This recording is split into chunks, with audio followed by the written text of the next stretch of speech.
Hello बच्चों। आपका हमारे यूट्यूब चैनल दीपक सर क्लासेस में स्वागत है। बच्चों, आज की क्लास में हम एक्सरसाइज 4.3 का क्वेश्चन नंबर 3 करेंगे। ठीक है। अच्छा, क्वेश्चन को एक बार रीड कर लो। ठीक है, क्योंकि देखो कोई भी क्वेश्चन करते हो तो उसे एक बार रीड कर लिया करो, अच्छे से रीडिंग कर लिया करो, समझ लिया करो कि क्वेश्चन क्या कह रहा है। ठीक है, और समझ में आ जाता है तो ठीक है, वरना मैं तो हूँ। ठीक है, देखो क्या कह रहा है। Is it possible to design a rectangular mango grove whose length is twice its breadth and area is इतना है। ये आपसे ये पूछ रहा है, ये कह रहा है क्या ऐसा पॉसिबल है कि एक कोई रेक्टेंगुलर मतलब कोई फील्ड टाइप का है जिसकी लेंथ जो है ब्रेथ से ट्वाइस है। ठीक है, उस फील्ड की लेंथ ब्रेथ से ट्वाइस है और उसकी एरिया इतनी हो। ठीक है, क्या ऐसा पॉसिबल होगा? अगर पॉसिबल है तो उसकी लेंथ और ब्रेथ निकालो। ठीक है, तो सबसे पहले देखो इन्होंने, समझो, उसने लेंथ को किससे कंपेयर करा है? ब्रेथ ब्रेथ से कंपेयर करा है। ठीक है, तो हम पहले ब्रेथ को मान लेंगे। लेट ब्रेथ ऑफ, ठीक है, ग्रुप बी मीटर। ठीक है, मैंने ब्रेथ को मान लिया B metre. Now length become, अब लेंथ कितनी हो जाएगी? लेंथ का था ना ब्रेथ से ट्वाइस है, तो 2 बी मीटर हो जाएगी।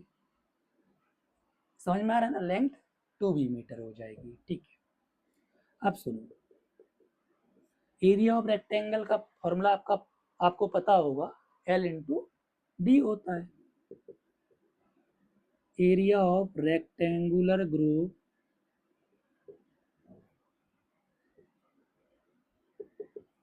L into B. एरिया 800 दी गई है। ठीक है, लेंथ 2 बी है इंटू ब्रेथ तो हमारी बी है। ये फॉर्मूला होता है एरिया का, ध्यान रखना। ये हो गया 2b² 800। 2 इधर मल्टीप्लाई में तो इधर किस में चला जाएगा? डिवाइड में। समझ में आ रही है बात है? ठीक है, 2 से इसे कट कर दिया, ये हमारा 400 हो गया। 400 इक्वल टू b²। स्क्वायर इधर में जाएगा, इधर जाएगा तो रूट हो जाएगा। पता होगी ये चीजें आपको।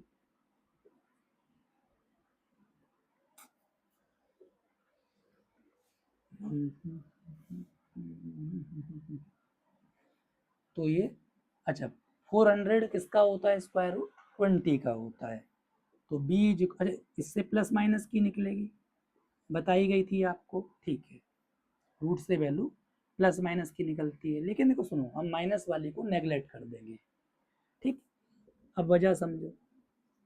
ये तो ठीक है बी, इसको हम नेगलेक्ट कर देंगे। वजह ये है क्योंकि कभी भी लेंथ जो होती है नेगेटिव नहीं होती है। समझ में आया? ये ध्यान रखना, लेंथ हो गई, कॉस्ट हो गई, ये सब नेगेटिव में नहीं होती है ना। अच्छा, अब इस बी की वैल्यू को देखो, ब्रेथ तो निकल गई, अब लेंथ निकाल लेते हैं। ठीक है, इधर आ जाओ। Now length is equal to, length twice थी देखो, तो 2 इंटू बी, यानी लेंथ 2 बी थी तो 2 इंटू 20, तो ये हमारी हो जाएगी 40 मीटर। उसने आपसे पूछा था कि इज इट पॉसिबल, तो लिखोगे yes, yes it is possible. It is possible, possible है, यस इट इज पॉसिबल। और उसने कहा था कि आपको लेंथ ऑफ ब्रेथ बतानी है। Length and breadth of grove is, ठीक, 40 एंड 20 मीटर। ये पहले लेंथ लिखा है तो 40 metre and 20 metre respectively. Respectively का मतलब ऐसा नहीं है कि मैं इनकी इज्जत बढ़ा देता हूँ, रिस्पेक्ट दे देता हूँ, ऐसा नहीं है। रिस्पेक्टली का मतलब हो जाता है, ध्यान रखना, कि पहले लेंथ लिखा है तो पहले लेंथ की वैल्यू है, फिर ब्रेथ लिखा है तो वो ब्रेथ की वैल्यू है। समझ में आया? ठीक है, देख लो, समझ लो, स्क्रीनशॉट लेना चाहो तो स्क्रीनशॉट ले लो, फिर हम मिलते हैं नेक्स्ट क्लास में।